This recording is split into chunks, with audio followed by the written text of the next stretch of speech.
Hello class 7, hope you all are doing well in your studies. So we were doing chapter number 2, pressure and force, in which we discussed about motion. I told you about different types of motion and we also studied about uniform motion and non-uniform motion. Now what was uniform motion? If an object travels equal distances in equal intervals of time, then that is called uniform motion. Means the object is traveling with a constant speed, uniform speed. That is called a uniform motion. And when the object covers unequal distances in equal intervals of time, then that motion is called non-uniform motion. Now children, the motion of objects like speed can be represented in diagram form by drawing their distance-time graphs. So today we will study about the graphical representation of motion, in which we will study about distance-time graphs, and that will show you the motion of the object. Okay children. Now the first graph is showing the uniform speed of an object. This is the distance-time graph for uniform speed.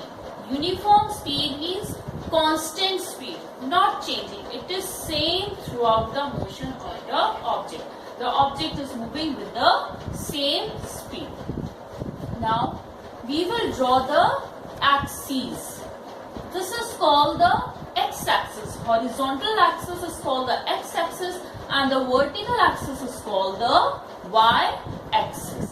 And we will take time on the x-axis and the distance traveled by the object on the y-axis. In this graph, we have taken time in second and distance traveled in meter. So we will decide a proper scale for both these axes, starting from 0. So we have divided the axes into seconds, equal intervals of second, like 1 second, 2 second, 3 second, etc. And then for the distance axis, we have taken 2 meters gap, like from 0 to this is 2 meter, then 2 to 4 2 meter, and 4 to 6 2 likewise.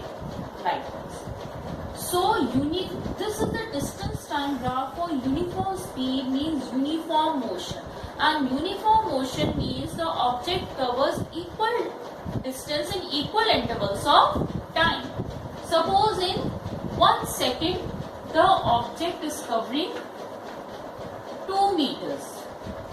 In 2 seconds 4 meters. Means between 1 second and 2 seconds, what is the gap? How much time difference there? 1 second. And 4 minus 2 to 2 meters. So again in 1 second the object is covering a distance of 2 meters.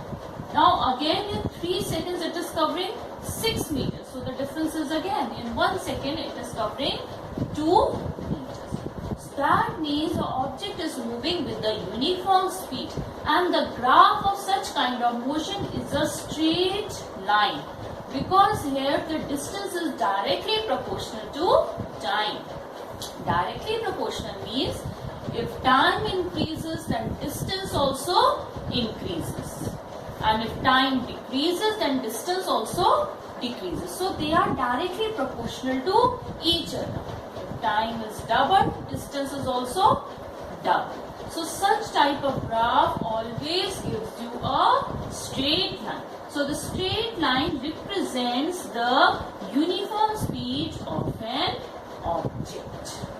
Now one more thing children, this line, the slope of this line or slant of the line gives you how much fast or slow the object is moving. Like by comparing their graph, suppose I have one more line I am drawing. This is for another object. This is for object A, this is for object B. This is the speed, uniform speed of object A, and this is the uniform speed of object B. So whose slant is more? Whose slope is more? The slope of B is more than the slope of A. That means the speed of B is more than the speed of object A. So in comparing the motions of these two objects, the B object is moving with the faster speed as compared to the object A, because here the graph is more slant, the graph has more slope. Okay children. Now children, next is the distance time graph for non-uniform speed. And what do you mean by non-uniform speed? When an object covers unequal distances and equal intervals of time, then that is known as non-uniform speed. Suppose in 1 second the object is covering 2 meters. Then in next 1 second it covers 3 meters. Then another next second it covers 2.5 meters. So time interval is same, but the distance covered is not same. Unequal distances covered in equal intervals of time, and that is called as non-uniform motion, and the object is traveling with non-uniform speed while covering that motion. So how can we draw the distance time graph for non-uniform speed? Same way, on the x-axis we have taken the time, y-axis we have taken the distance. Now we will obtain a curved line. This curved line shows non-uniform speed of an object. Means it is not covering equal distances in equal intervals of time. Rather it is covering unequal distances in equal intervals of time. Next is the distance time graph for a stationary object. Whenever an object moves a certain distance and then it stops its motion, that means the object becomes stationary. Then how will you draw the graph? Now the graph is this straight line, this horizontal line which is parallel to the x-axis. Because time is increasing, time is changing, but the distance is not changing. It is constant at this point only. The object is not in motion. It is stationary. So that means the object is having zero speed. So this horizontal line which is parallel to the x-axis represents the graph of a stationary object. Okay children? Now children, you have studied about the motion of objects and the graphical representation. The next topic is the difference between mass and weight of a body. Now we'll start with mass. What do you mean by mass of a body? The mass of a body is the quantity of matter or material contained in that body. Suppose this duster and this is a chalk. If you compare these two objects, which has more material? Obviously the duster has more material, more matter as compared to this chalk. So the mass of duster is more than that of the chalk. So the quantity of matter contained in a body is called its mass. And mass always remains constant, same wherever you go, in any place you go. In the mountains you go, in the space you go, on the moon you go, the mass of the object will remain same. It will not change. So mass is a constant quantity. Also it is a scalar quantity. What do you mean by scalar quantity?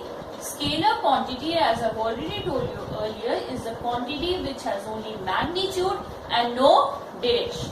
Suppose the mass of any body is 2 kg. So this statement makes a complete sense.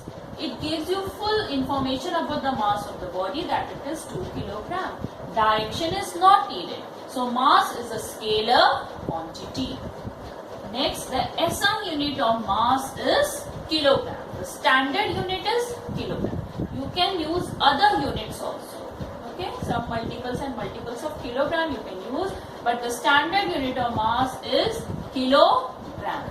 And the mass of a body is measured by using a beam balance or physical balance or equal arm balance, which you generally see in grocery shops. So mass is measured by means of beam balance.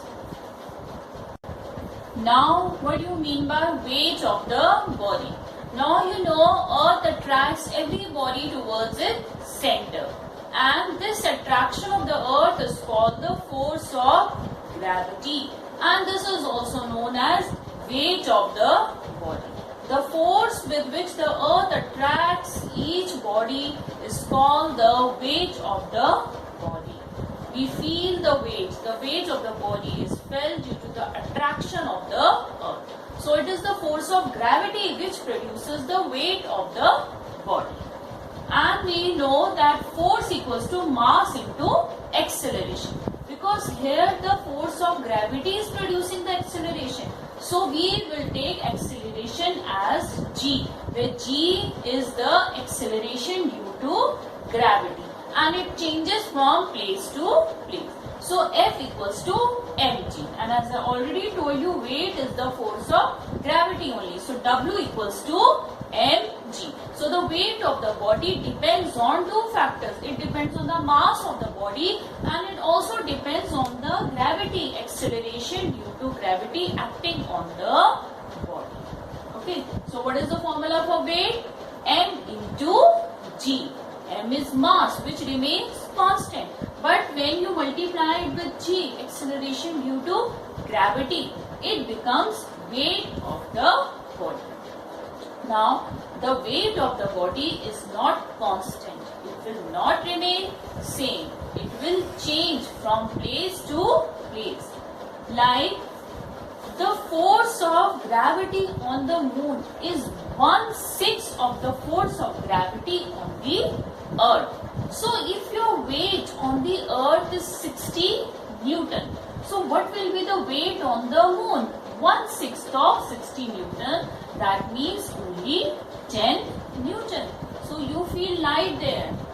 So that is why the weight becomes less.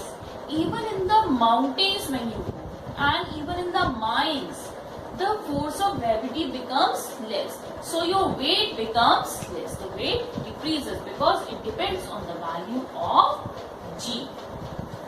And SI unit of force is Newton, because it is force only. Weight is force and the SI unit of force is Newton. So the SI unit of weight is also Newton. And the device used to measure weight is called the spring balance. By using spring balance, the weight of a body is measured. Now children, I will discuss spring balance, principle of spring balance and construction of spring balance in my next video, till you revise these topics.